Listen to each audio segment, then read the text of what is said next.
पास में रखिएगा। चलो सब लोग बोलेंगे, पहला नाम कौन सा है? अर्पणा।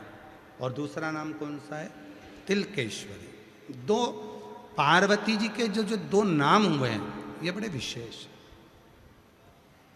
एक अर्पणा नाम,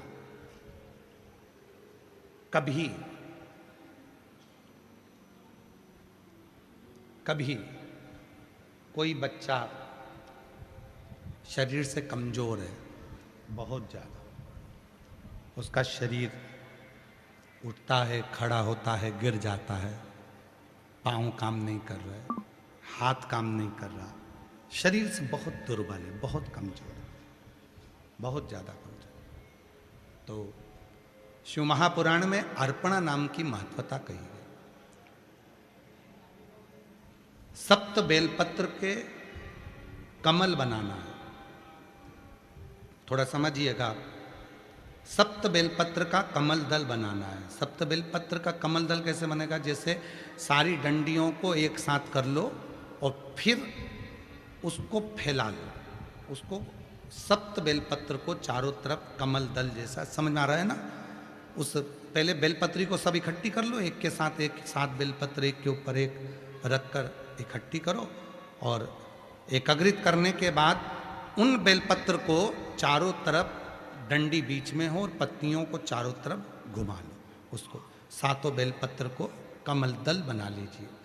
और अर्पणा माँ जगत जननी अर्पणा माता के नाम से किसी भी शिवालय में प्रदोष के समय पर, प्रदोष काल में उसको समर्पित कर दो। 7 ही चावल के दाने उस पर समर्पित कर दो, 7 चावल के दाने और 7 बेलपत्र वापिस लेकर आ जाओ। चावल का दाना सुबह के समय पीस कर या भोजन में मिलाकर, वो जो कमज़ोर बच्चा है, जो शरीर से बहुत कमज़ोर है, कोई अगर लकवे से ग्रसित हो जाता है, कोई पैरालिसिस हो जाता है, कोई का शरीर एकदम दुर्बल, कोई बीमारी के कारणवश हो जाता है, नहीं काम करता, उसके लिए भी काम करेगा। चावल का दाना सुबह सुबह पीस कर खिला दो, एक दाना, या फिर भोजन में मिलाकर खिला दो। बेलपत्र की पत्ती भले सूख जाए, उसको रखकर बारीक पीस कर उसको नरम कर कर या तो भोजन में मिलाकर खिला दो, ऐसे ही खा ले तो ऐसे ही खिला दो। 7 दिन का नियम पूरा पूरा करिए, आपको खुद मालूम पड़ेगा कि 9वें दिन से उसके शरीर में एक ऊर्जा आने लगेगी और वो धीरे धीरे अपने शरीर पर स्थिर हो। अर्पणा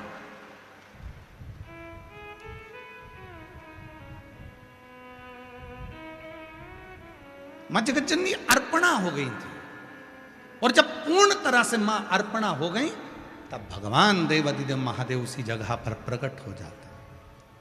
हाथ की अंजलि में मां अर्पणा के 7 बेलपत्र हाथ में रह जाती है, और मां पार्वती की सहेली गजमुखी के पास में धान का पात्र रह जाता है। गजमुखी के पास में धान का पात्र है। पार्वती जी की सहेली थी गजमुखी, शरीर नारी का था, चेहरा हाथी का था, गजमुखी थी।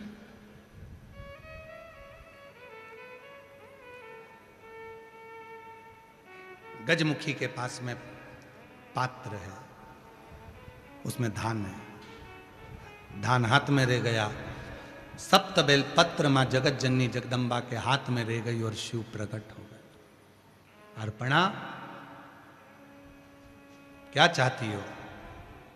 आपके लिए ये शरीर ऐसा हो गया, इस शरीर को शुद्ध कर दीजिए। शिव जी ने तुरंत मां जगत जननी को दर्शन देकर, और जो शरीर पूर्ण कमजोर था, दुर्बल था, काला था, शरीर बहुत बहुत हड्डी का ढांचा हो गया था, मेरे शंकर भगवान ने दर्शन देकर, स्पर्श कर कर अर्पणा को फिर वापिस स्वस्थ कर दिया।